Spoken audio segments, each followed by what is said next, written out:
You're not going to be a dictator, are you? I said, no, no, no, other than day one. Donald Trump has successfully moved the Overton window in a way that is as dangerous for the future of democracy in this country as anything else. This is what Vout and Project 2025 wanted. Newsom is he's daring Tom Homan to come and arrest him. Should he do it? I would do it if I were Tom. I think it's great. They control the Congress, they control the White House, and they control the courts. And so, of course, they're massively overreaching. And yes, they are getting away with it right now. This is clearly a man who cannot tolerate criticism of him or what he does, which is exactly what authoritarianism is all about. The New York Times is just as fake as CNN and MSDNC. They really are the enemy of the people. What he is saying, rather bluntly, if you stand up to Donald Trump, he will punish you. Protesters in Philadelphia, state capitals in California, Minnesota, Michigan, Texas, Wisconsin, Indiana, and others showed up to oppose Trump, Musk, and Project 2025.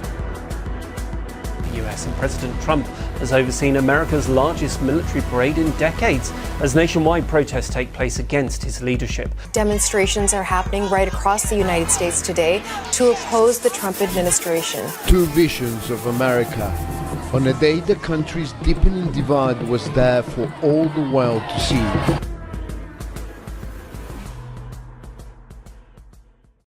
What's up, everybody? Welcome to the show. I'm your host, Jeff Waldorf, and you're watching Logically Left. So, where it just makes sense, right?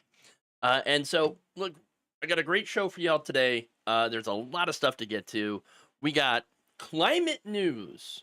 I haven't done climate news in a while. It's kind of important, but there's been a lot of other stuff happening. But I've got some climate stuff, including Louisiana's attempt to reclassify fossil fuels as green energy. I kid you not. This is the dystopian world that we live in now. We have that. And of course, your energy bills are about to go up, especially if you're in a red state. So voted for Donald Trump, you're going to get the day that you voted for. And by that, I mean you're going to get higher energy bills. We're all going to get higher energy bills. But again, it's going to get worse in the states that are even more pro-fossil fuel. So it's pretty insane. But anyway, those are some of the stories. We've got a lawsuit in North Carolina. We've got an Irish tourist that was detained by ICE for months, sharing his story. And it is pretty horrific. Okay. If there is any, are we the baddies kind of story, it's that. It's really horrific. So I'm gonna share that. I'll do that story, but first we got to do more Epstein stuff. Of course we do, including how Trump is bullying right-wing media into not wanting to talk about it. Fun times. So let's start out with that. Before we do, please like and share the stream. Very important that you do so. It helps me out. I also want to thank a patron over on our Patreon page, patreon.com/Jeff Waldorf, for signing up to support the show. Bewildered, thank you for being a member and signing up for that. That's one way you can help us. Another way, of course, is to hit the join button below if you're on YouTube, or become a subscriber if you're on Facebook, or a subscriber on our Twitch channel. And look, Twitch, if you still have Amazon Prime, which again, I know some of us do, okay, so if you do, you could at least direct some of that money over to us by signing up to be a supporter of us on Twitch using your Amazon Prime account. Okay, so there's that.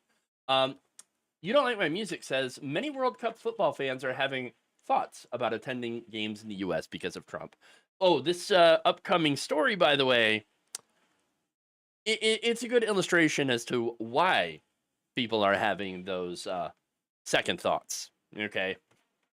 So we're going to get into that. But first, Epstein. Oh, no. I had to. Beta male. Okay. I'm not sorry. Not sorry at all.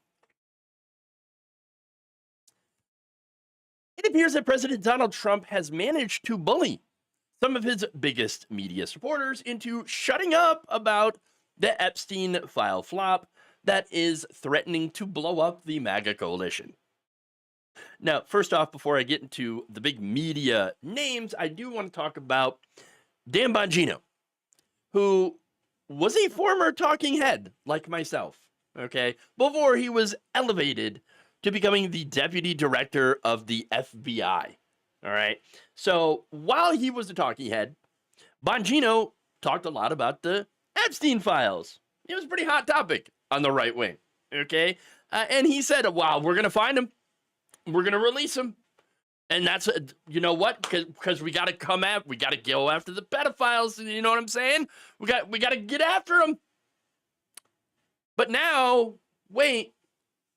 Pam Bondi's like, there is no Epstein list. There's no client list. There's no Epstein files. We already released everything. It's fine. That's fine. And after Bondi had said that, for a minute, Dan Bongino considered resigning his position. The guy didn't even show up to work on Friday after a fight that he had with Pam Bondi. Now, that said, I guess he cooled off for a couple of days for the weekend, and then Monday, whoop, he was back. With Trump actually saying that on Sunday, Bongino was in quote-unquote good shape. Oh, okay. And so, not everybody there, Bondi, Bongino, Patel, they're all in great shape, says Trump. Now, CNN reporter Caitlin Collins had claimed that White House officials were texting her on Monday, asking if Bongino still actually was the deputy director of the FBI. Now, that's a weird situation when you have people in the White House that are texting a reporter asking, hey, is Bongino, did he quit? Well, that's a weird situation indeed. Officials, she said, were texting each other and texting me this morning asking, whether or not they had figured out if he had shown up to work today, because it was still an open question in Washington this morning if he was going to be back at the FBI today. Well, yeah, apparently he did show up. Now, Collins noted, though, that Bongino's relationship with other members of this administration has, quote, deteriorated so much that there are officials inside the White House who have not spoken to Bongino in days. Bongino. Yeah. As well as the fact that the president was very angry with him following his reported outburst on last Wednesday. But again, he's back, and that's because he bent the knee. He has been cowed because, of course, right? That's the only way that you can stay in the Trump good graces is if you bend the knee. Beta male. Now, another person who has been completely cowed into submission is Charlie Kirk. Charlie Kirk, who had announced on Monday that he's done talking about Epstein. Honestly, I'm done talking about Epstein for the time being. I'm going to trust my friends in the administration. I'm going to trust my friends in the government to do what needs to be done, solve it, balls in their hands. I've said plenty this last weekend. So if you guys want to see my commentary on it, that's fine. Balls in their hands, all right. Oh, that's terrible. Why would you say something like that? Testicles. I know what he meant, but man, in this context, ooh, yeah, no. So yeah, the balls in their hands, all right, or maybe in a vice. I don't know. To be fair, though, I just saw a report saying that Charlie Kirk had devoted his show to doing interviews about Epstein. Okay, all right. So maybe maybe not so cowed after all. Or could be a lot of pushback here. Okay. Now, that said, Kirk's Monday announcement came just a day after Trump had called him on the phone to give him his marching orders and to tell him to shut up about Epstein. And think about that, though. This is the president of the United States calling up a member of the media, of which Charlie Kirk is sadly a part of, and telling him, hey, you need to shut up about a story that I don't like. Why don't you like that story, Trump? Well, that's really weird. You think you'd want to talk about that because it's, the prime conspiracy fodder, right? Oh, right. Yeah, there's a reason. No, look, it is funny and pretty ironic that the same people that claimed that Joe Biden had threatened social media companies to censor any mentions of the Hunter Biden laptop, the laptop from hell. Wait, except that Joe Biden did not do that. Okay. Now, the Biden FBI at the time had put out a warning to watch out for Russian disinformation. And as a result, both Facebook and Twitter decided to limit the sharing of the laptop story because it fit several of the hallmarks of what they were looking for when it came to Russian disinformation. Now, some of the stuff in the laptop ended up being verified, not the most salacious stuff, right? Obviously, and not the stuff that a lot of right-wingers were looking for, but there were still facts in that story that were verified. It was his laptop, et cetera, et cetera. But again, this, the directive didn't come from Joe Biden. Whereas here, we're talking about Donald Trump calling up Charlie Kirk and telling him, keep your mouth shut. And at least for the day, Charlie dutifully complied like a little bitch.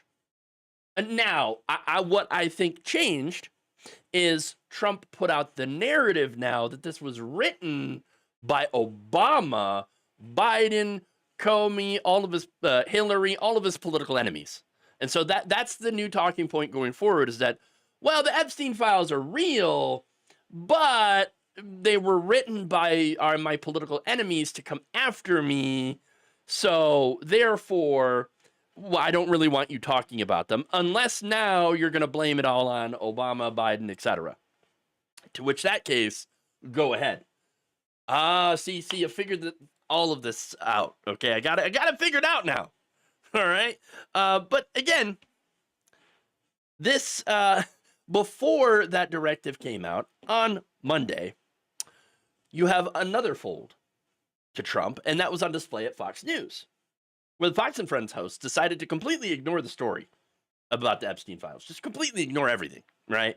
In fact, the topics on Monday included Joe Biden's recent interview with the New York Times, in which the former president, had defended his use of the auto pen. Elsewhere, throughout Monday morning's broadcast, Fox and Friends hosts also discussed how Gen Z men are using boy math to invest in Pokemon instead of traditional stocks. And the New York Times column about the need to stop cutting off MAGA family members. Oh, yes. Super important. Right? So it looks like the biggest Trump allies had kind of gotten the memo here. In fact, a top Trump advisor had told Axios previously, quote, the president said to put this behind us, so we're putting this behind us. If he changes, then the policy changes, period. Oh, okay, so if Donald Trump changes his mind on something, doesn't matter what it is, whether it be a talking point or whatever, then this administration, then White House policy is going to follow that change. I mean, yeah, that sounds pretty dictatorial to me. Just saying. But there it is, though. Trump didn't want to talk about Epstein, and so his allies, they weren't going to talk about it either. But it's not just talk, by the way. House Republicans have blocked a Democratic lawmaker's push to force the Trump administration to release the full Epstein files. California Representative Ro Khanna had introduced an amendment to the Genius Act on Monday, calling on Attorney General Pam Bondi to compile and release all of the Epstein records within 30 days. Now, that did not pass. In fact, the House Rules Committee voted 7-5 to block the proposal from reaching the lower chamber. Couldn't even get a vote on it out in the House. Huh. South Carolina Representative Ralph Norman, who previously remarked that the Epstein files are bound to come out, was the only one to break with his party.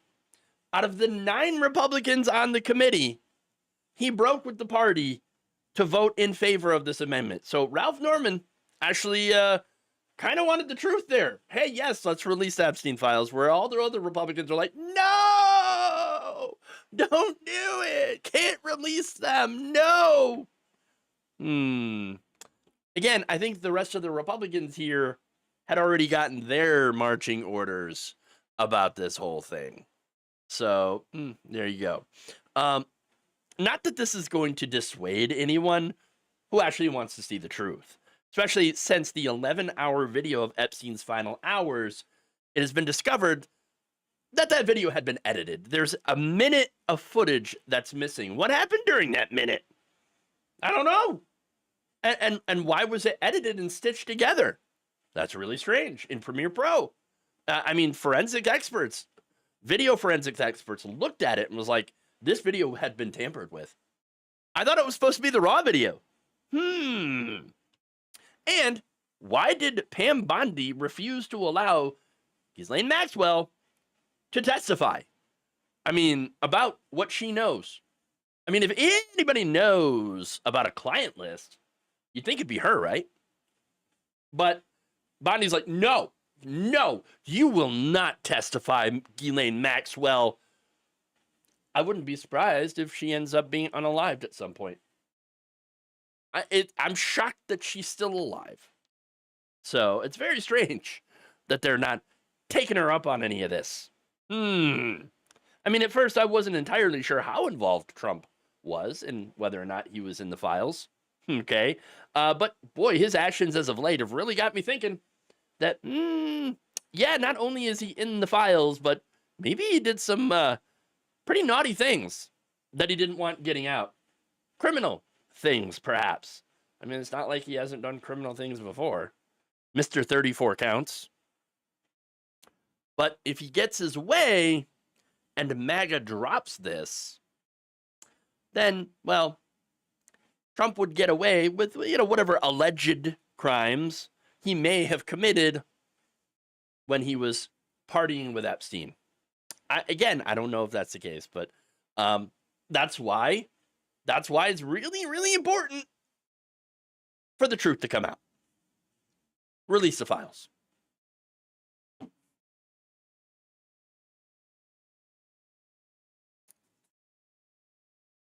Chip Roy was a no-show. Indeed. Kirk meant the ball is in your court, but the hands is better than in your mouth. That depends on the person, to be fair. Testicles. But yes. I like my meat tight. Tighten up my meat. Tighten up that meat. Okay. Fun times, as usual. Charlie has always refused to discuss any bad news about Trump unless to excuse it. Yeah, that's generally how these people work.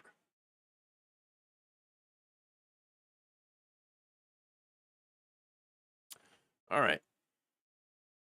So let's get to the horrific conditions in these detention centers.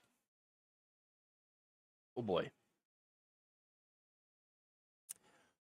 A 35-year-old Irish tourist is speaking out after he was detained by ICE for months. Why? What happened? Well, it turns out that he had overstayed his visa by 3 days. Literally 3 days. Now, Thomas, which is not his real name, but he's going with Thomas to protect his identity. He's a tech worker. He's a father of 3 from the country of Ireland. He came to West Virginia to visit his girlfriend last fall. So now he often would visit the United States under the visa waiver program, which allows tourists to stay in the country for 90 days at a time. Okay, so he gets this tourist visa and he's able to come in and visit and all that stuff. So now, if he's here legally, then why did he get detained by ICE? Shouldn't he have just followed the rules, followed the law? Well, again, overstaying your visa before was not something that you would be detained for. Okay, it's basically a misdemeanor at this point. But because of the Trump administration's ramp up of immigration enforcement, stuff like this is happening more and more often. So now Thomas had originally planned to return to Ireland back in December. However, due to a health issue, he was unable to fly. And this is according to his own medical records. What happened to him? He had badly torn his calf muscle. And so couldn't walk really. And he was told by a doctor, you shouldn't travel. Okay.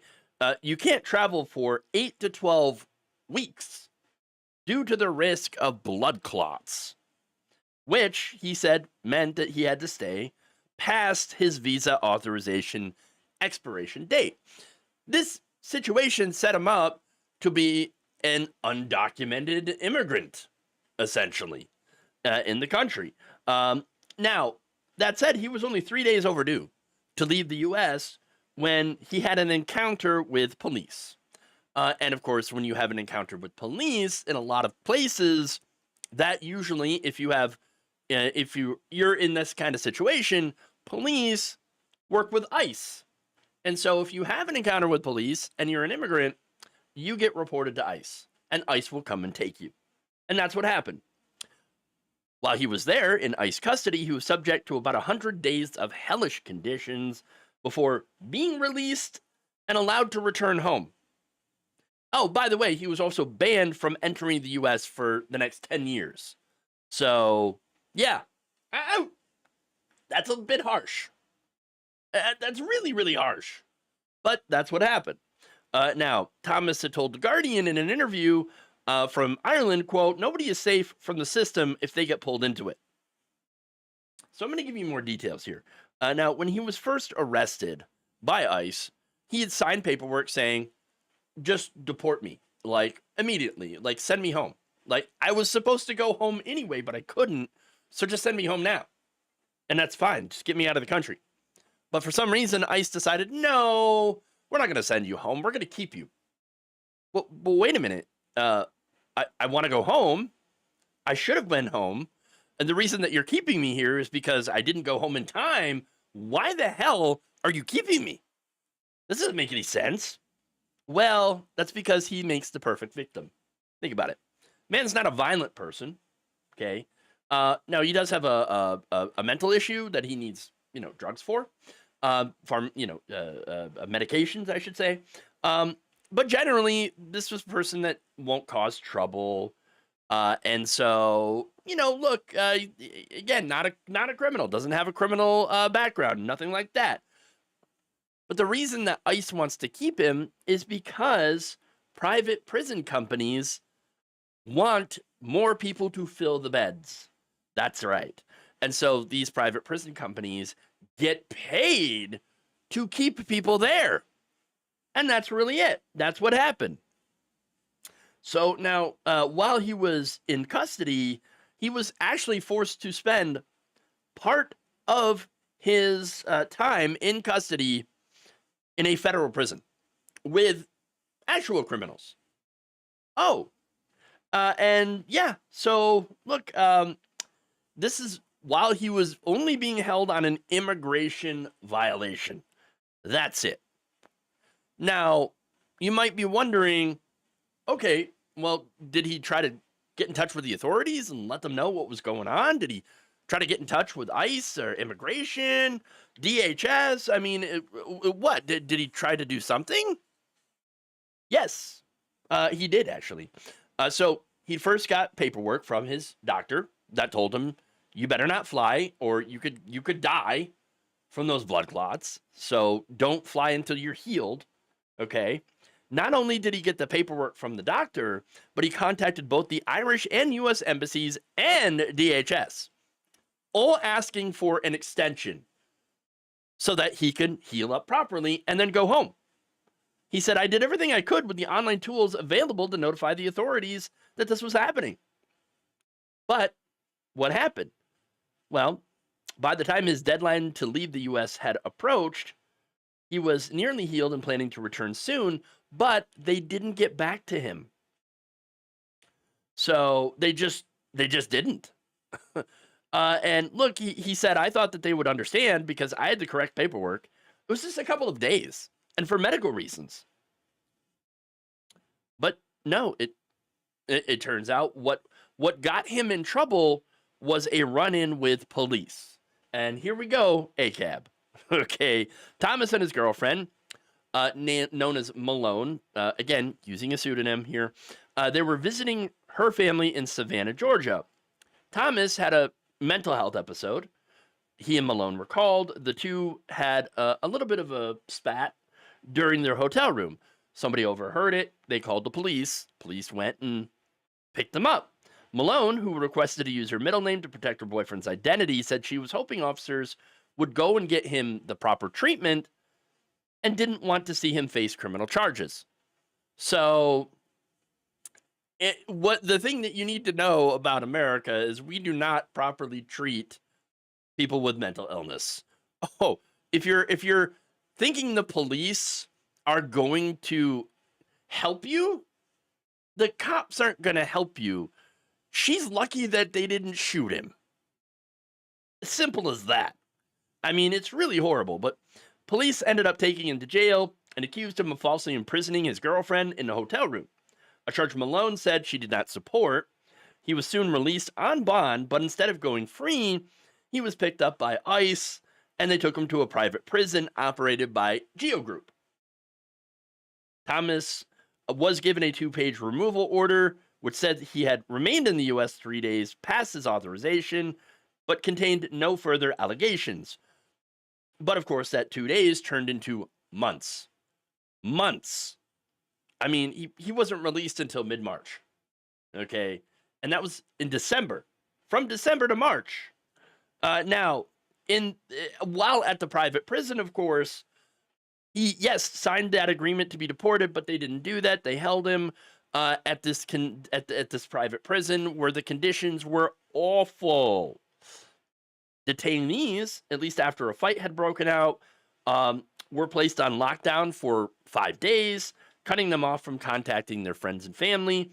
Thomas said he and others only got approximately an hour of outdoor time each week.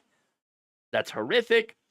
In mid-February, after about 2 months in detention, officers placed him and nearly 50 other detainees in a holding cell, preparing to move them. He said, I thought I was finally going to get to go home.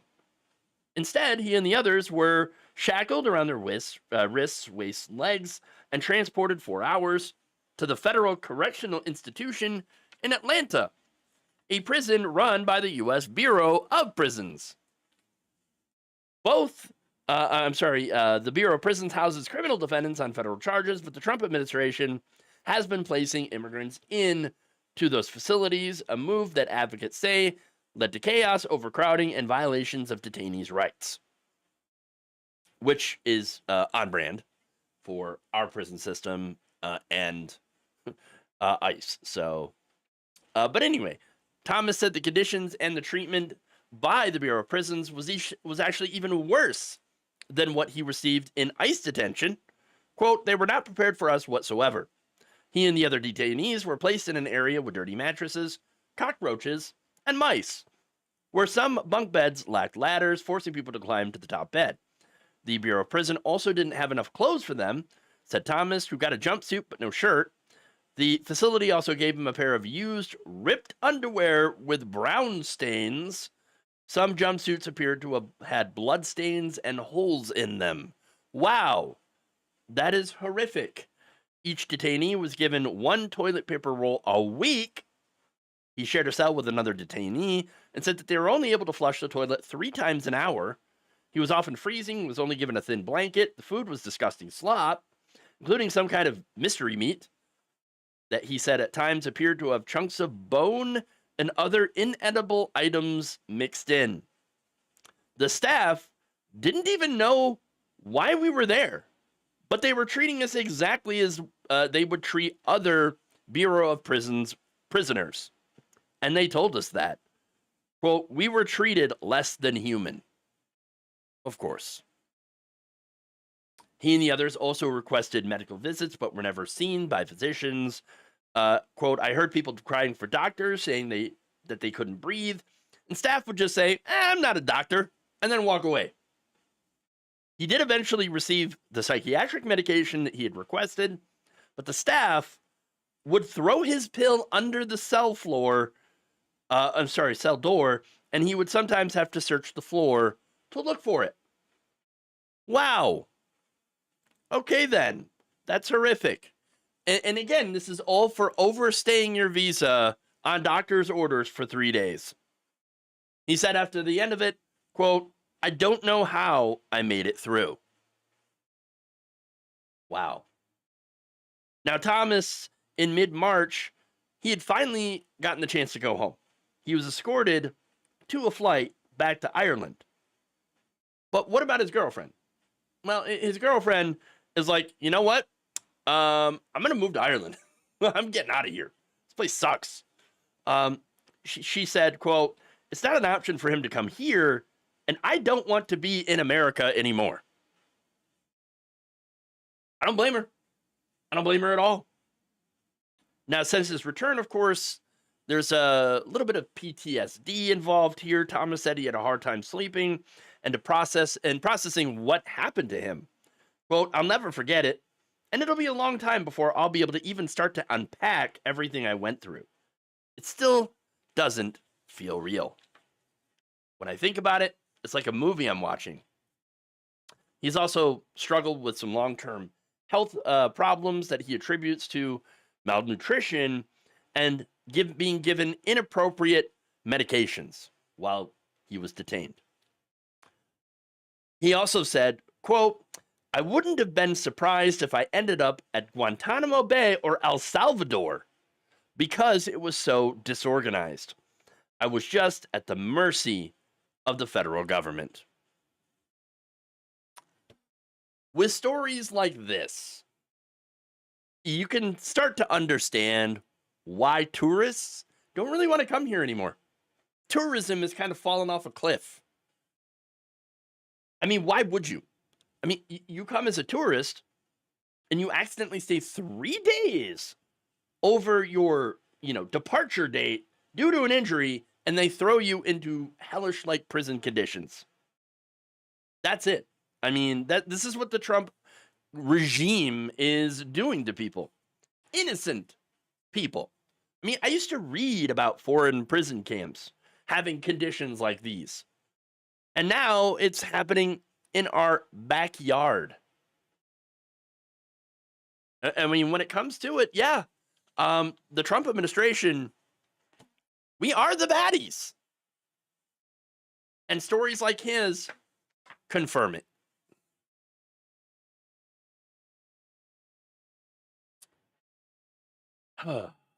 Man. Absolutely horrific. Yeah, weird how these prison hellholes don't rehabilitate inmates. Exactly.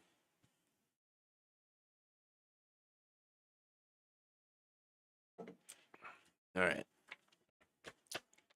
Moving on here. What did the Irish embassy say / do? I don't know. I didn't get any of the details on that one. But maybe there was nothing that they could do.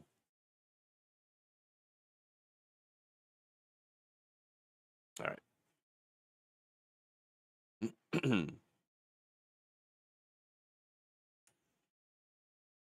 The Democratic Party is threatening to sue the Republican majority of North Carolina if they go forward with their plan to purge voters.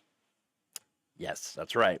State Elections Board, with a brand new, fresh Republican majority, voted at its June 24th meeting to require registered voters to cast provisional ballots if they have not provided their driver's license number, the last 4 digits of their social security number, or an ID number supplied by the state. So provisional ballots, of course, there is a good chance that those ballots get thrown out. Now, the board's move comes after the Department of Justice filed a lawsuit requiring voter information under the Help America Vote Act that it alleged had been missing in the state. The North Carolina Court of Appeals ordered the board to seek the information from the voters before allowing them to vote with normal ballots in their future elections. Sam Hayes, executive director of the State Board of Elections, said in a statement accompanying the vote that the goal here is to help bring North Carolina into compliance with the law. We are making this process as simple and straightforward as possible for the affected voters. Okay, but here's the thing, though. Not everyone has a driver's license or a copy of their Social Security. And as far as state ID, that costs money to get, as far as I know. And look, in order to get any of these records, by the way, you have to pay. So now, is the state going to help with that? Is North Carolina going to pay for these documentation for all these voters? I mean, if so, okay, sure. Why don't you get in touch with the people affected and work with them to help get their paperwork up to speed? I mean, if you really want to be in compliance with the law, then you should help people that would have a difficult time getting this documentation, gathered. But we know that they're not going to. You see, that's not the point. Their point is to make it difficult to get this stuff, expensive, so that certain people cannot vote. Yes, that's it. Look, I get wanting to have everybody have their paperwork on file. Sure. That said, right, one of the reasons that they do these purges allegedly is, because we've got a lot of illegals that are voting in our elections. No, we don't. That's not the reality here. And really, what they're using is that excuse to disenfranchise voters. That's really it. Dan Freeman, litigation director at the Democratic National Committee, claims that the Republican Party, who have taken over the North Carolina State Board of Elections, are working with Trump's Justice Department to try to disenfranchise 98,000 North Carolinians. He said, quote, "So the DNC has put the State Board of Elections on notice. We will fight to protect the rights of registered voters to cast ballots that count." The DNC says that the move by the board violates the National Voter Registration Act. Critically, even if a voter on this list casts a provisional ballot, provides their driver's license number, or the last 4 digits of their Social Security number, their ballot will only be counted if the numbers provided are deemed correct. By requiring voters to cast provisional ballots that may not be counted, the plan effectively removes registrants from the official list of eligible voters. Well, you got to understand that's the point. That's the plan here. That's how Republicans win. They purge Democratic voters. That's the whole point. And again, they're not purging illegals, okay, who already can't vote. But really who they're purging is disabled people, okay? Look, some disabled people, they don't drive, so why would they have a driver's license? They wouldn't. And they're probably low income, so it makes it difficult to be able to get the other requisite paperwork. Think of the elderly person who doesn't drive anymore. So again, why would you have a license if you can't drive? And some of these elderly people don't even have a Social Security card. And so, again, they're also very likely to be lower income, meaning that it is more difficult to get that paperwork. Do you see what's happening? And look, a lot of the people might also not even have a bank account. So, you need a bank account in order to order this stuff online without having to go actually physically into a location to get this paperwork. And so there's that. Hell, a lot of them might not even have a computer. There are a lot of different reasons why people might not have that information to provide. And yet these same people have been voting for years, sometimes decades. And so, yeah, that's voter suppression. And that, again, that's the point. Now, I believe that voter registration should be automatic for all citizens at birth. You're born here, you're born in a U.S. base or something, then guess what? You should automatically get entered into a database registering you to be able to vote. That's it. And then when you're old enough, your name gets put into the system as being eligible to vote. I mean, that would make more sense than what we're doing now. So why don't we do it? Well, the reason is pretty simple. Republicans don't want everyone to vote. They never have. They never have. I mean, look, their leverage in the elections goes down as the voting populace goes up. And they admitted this, okay? The godfather of the modern conservative movement, Paul Weyrich, openly admitted, we don't want more people voting. We want less people voting because if less people vote, we win. That's it. That's the reality, okay? And so, yes, they want to make it more difficult for people to vote, but only certain people. Democrats. It is your classic voter suppression tool, okay? And so, look, it's actually really good to see the DNC getting up off their asses and not asking for money every 5 minutes, because I get sick of those emails and texts, right? And to actually see them doing something good to try to stop what is very obvious and blatant voter suppression.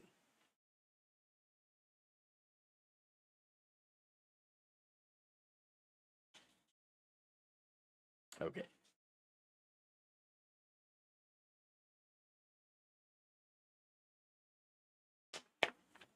Moving on here. Let's go to the climate-related stories. These are fun.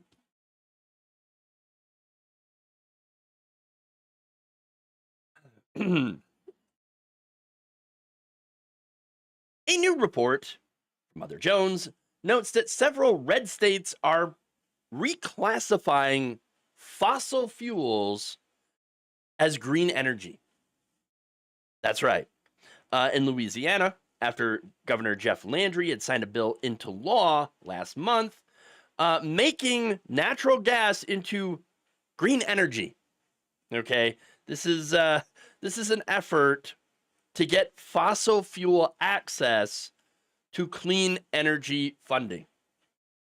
So, you know, the whole clean energy funding that was approved by the IRA, the Inflation Reduction Act, signed into law by Biden?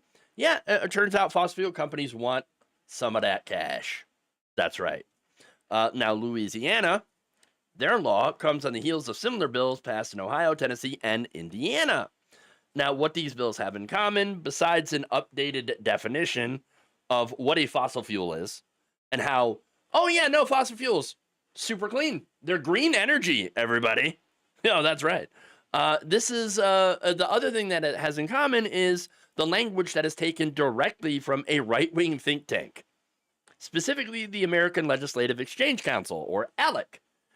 Now, this is that group that goes in that, you know, people that have been in politics for a long time, have been covering politics for a long time, have, you know, talked about ALEC once or twice before. But if you're new to this, then here's what ALEC does. They just write model legislation. Okay, they get together with the lobbyists from the different special interests and special interest groups, and they literally write bills. And then they send those bills, model bills, out to whatever state, maybe all of them, out to Congress, and they send these things, and basically these politicians that are bought will then introduce those bills as if they had written them. Okay, they'll introduce them as their own. And so, and you can see these duplicate bills in all these different places, in different states, and in, you know, Congress.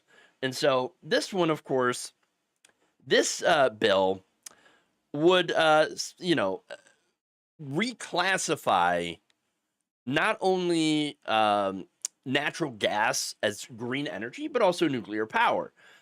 And says that in order to minimize the reliance on foreign adversary nations for energy, We must ensure that natural gas and nuclear power are eligible for all state programs that fund green energy or clean energy initiatives. That's it. I mean, so basically, they reclassify natural gas to be green energy, and that means that they would be able to get access to funding that would otherwise have gone to solar or wind projects. And that's really it. It's about money. Now, obviously, natural gas is not clean energy. Okay. The primary ingredient in natural gas is methane, which is far more potent of a greenhouse gas than carbon pollution that has been, produced by coal and oil.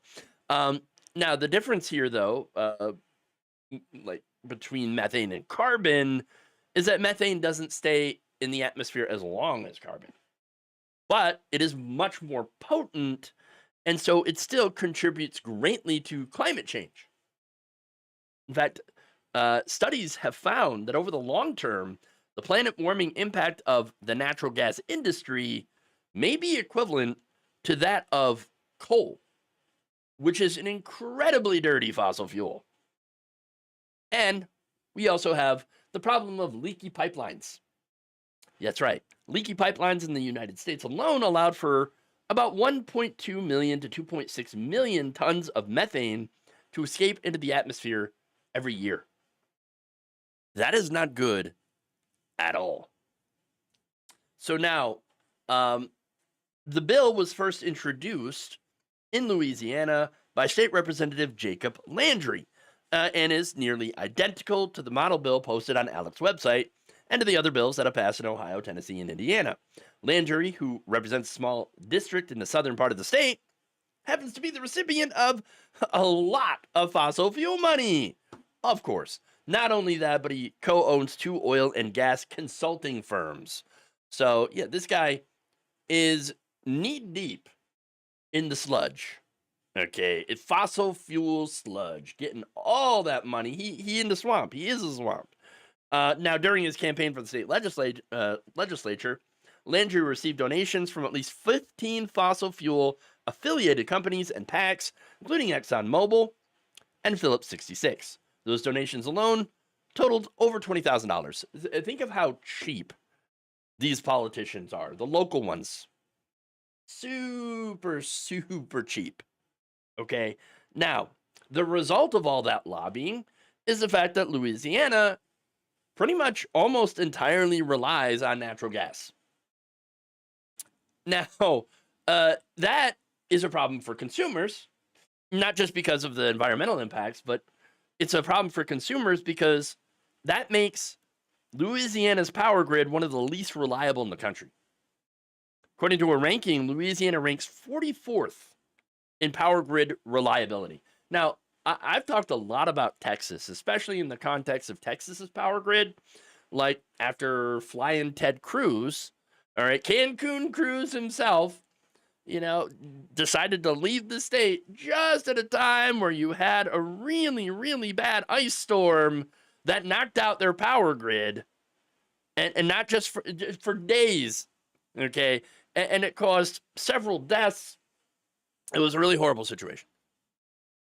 But then you look at Texas, right, which already has a pretty terrible power grid. I think they're ranked 30th. And then, well, I just said they are ranked 30th. But you look at Louisiana, which doesn't get talked about enough, and they have a horrible power grid. Not the worst in the country, but really, really bad. I mean, 44th out of 50.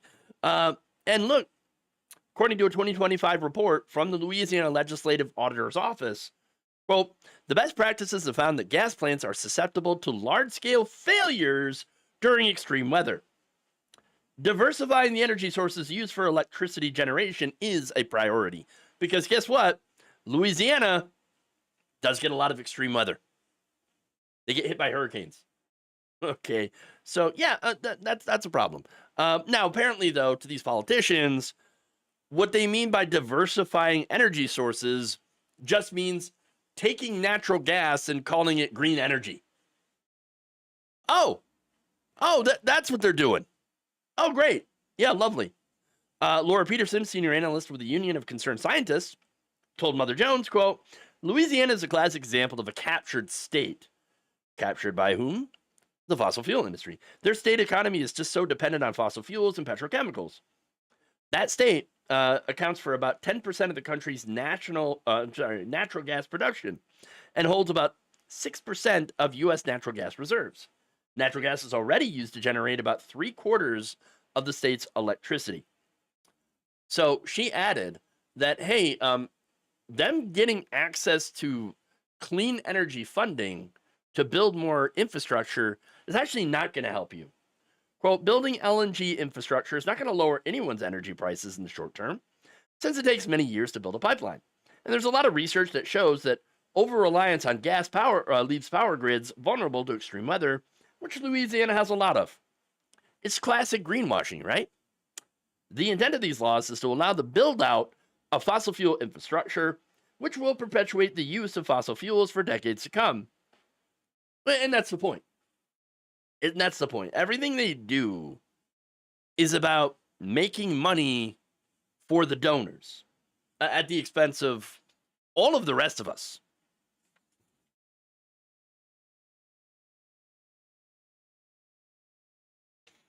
Okay.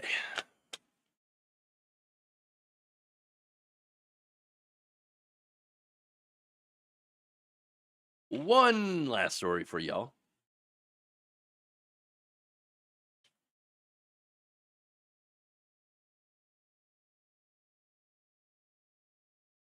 And it's another climate change related story, so yay. Or actually, no, it's an energy related story, sorry.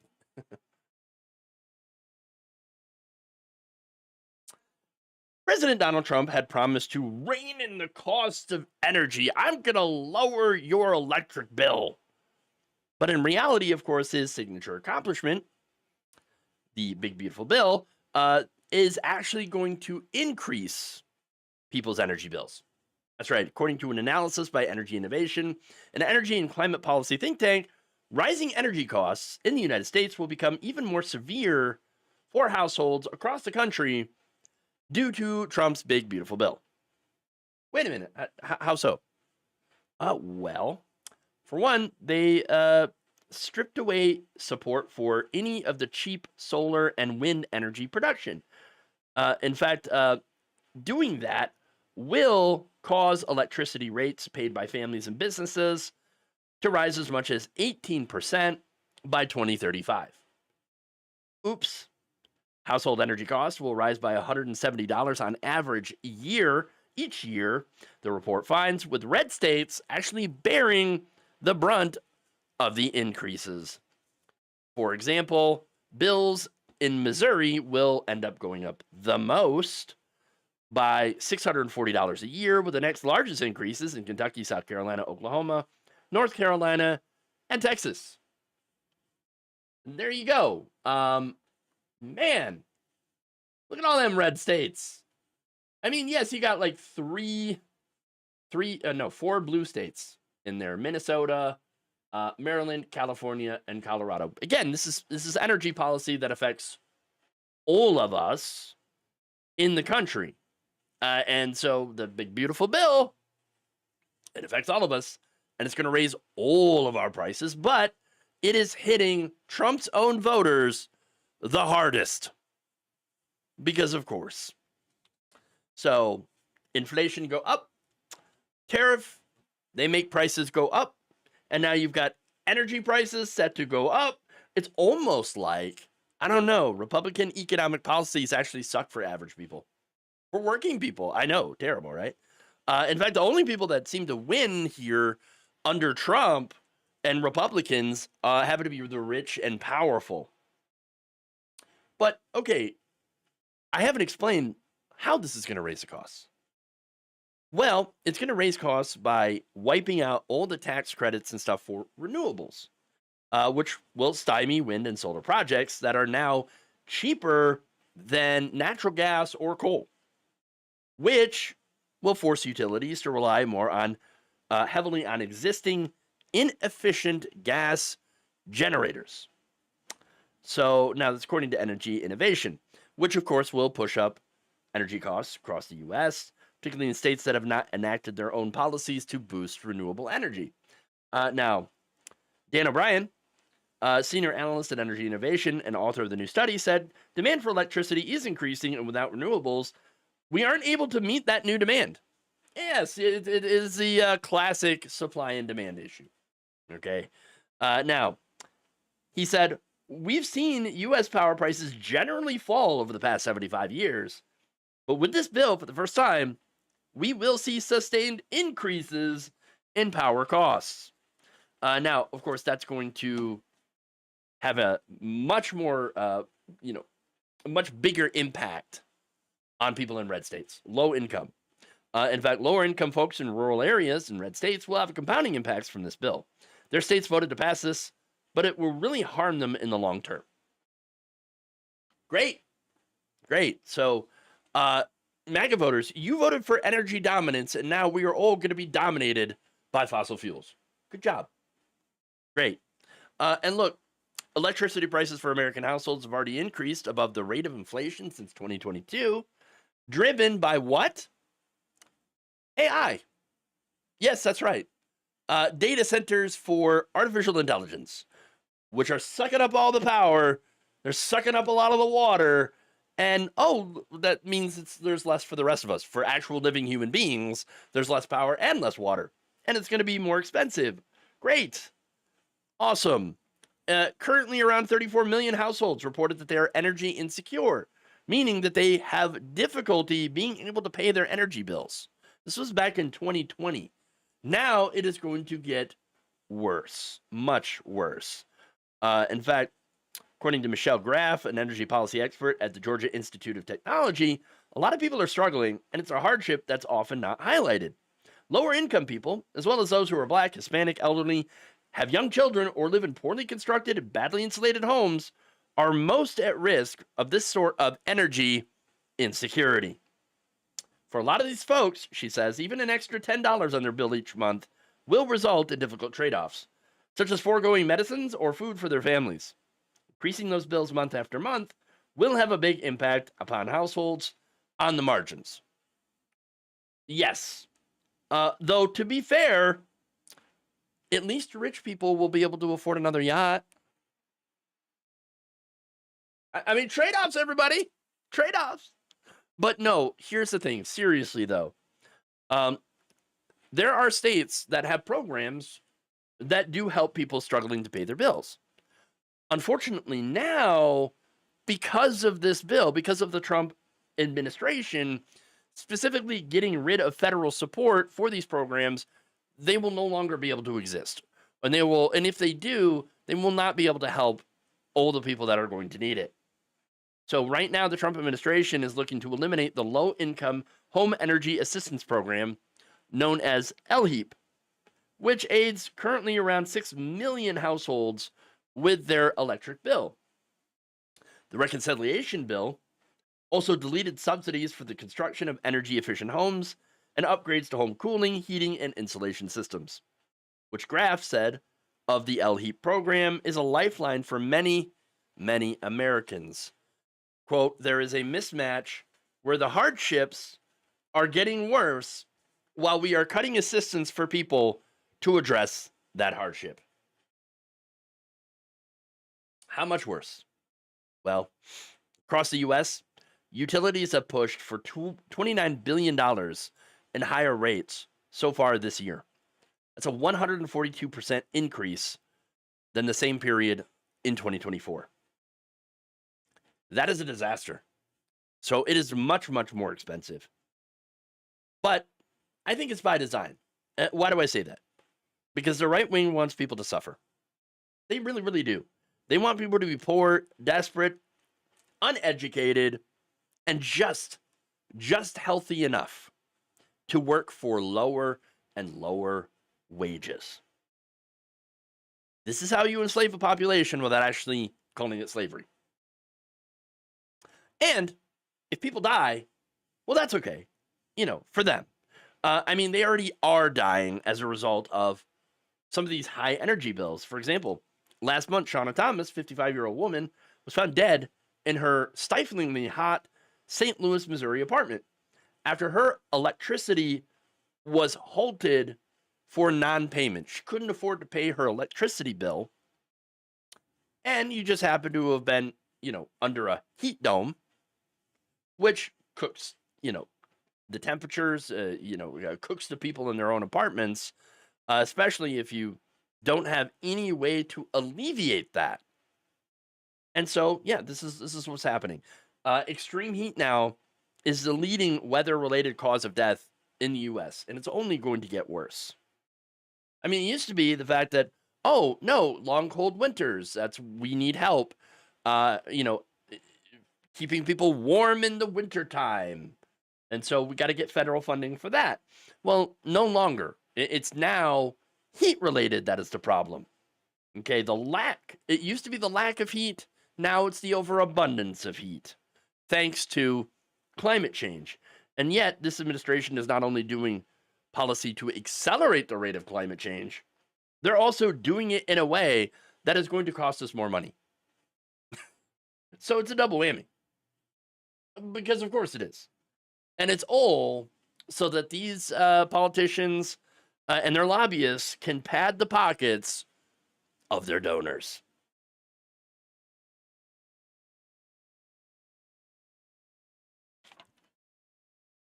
Wow, that's a lot of horrible news.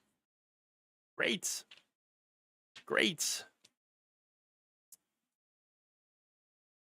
As an Irish citizen, I will never visit America again. Lost all respect for your country. Well, a lot of us have too. I don't want you to travel to my country either. Stay away. Nazism is not welcome here. Oh, well, look, there's a lot of Americans that are standing up against the Nazism. So, but I can understand where you're coming from, and we want to fight it too. So, because this is horrific, absolutely horrific, and yeah, we're gonna stay to fight it. So, let's see. That's another massive public investment that needs to be made. Palliative care. Yep. In Arizona, they can't turn off your electricity during the summer. People were dying. Yeah, and well, a lot of Republican areas, they're okay with that. They're okay with let them die.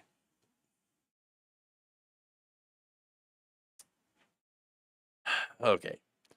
That's all I've got for the stories here. I do have a couple of super chats.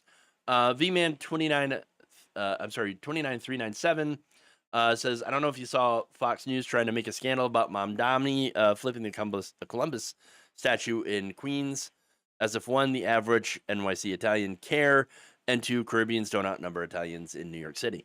No, I didn't see them trying to make a big deal of it, but I wouldn't be surprised. I'm not surprised at all. I mean, they sure love their Christopher Columbus stuff.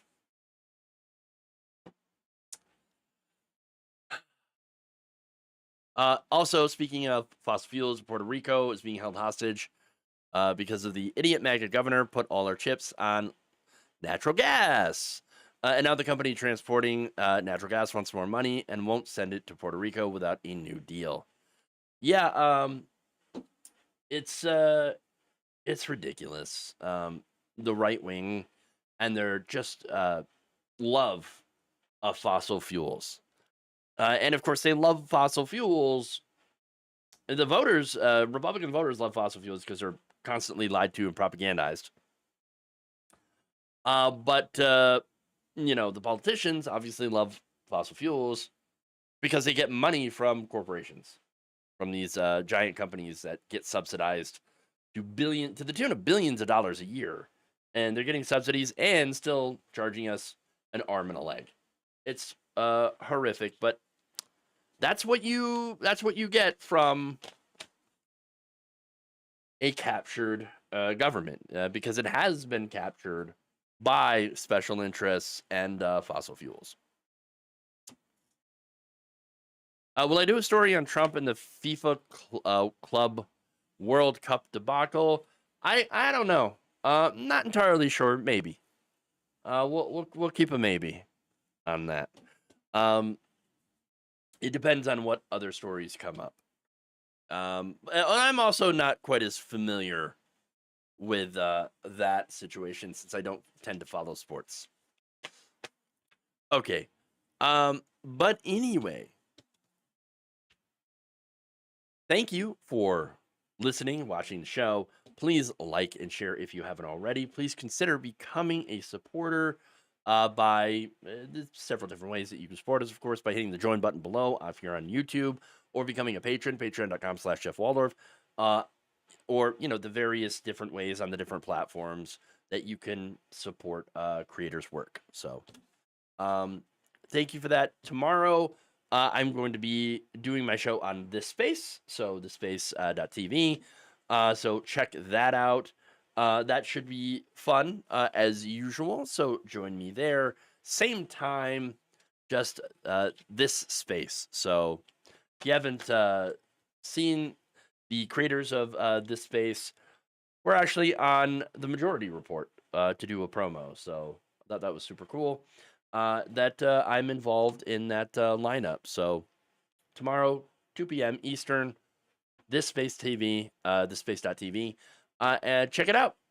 All right, everybody. Thank you all. Love you. And remember, change begins with you. Good night, everybody.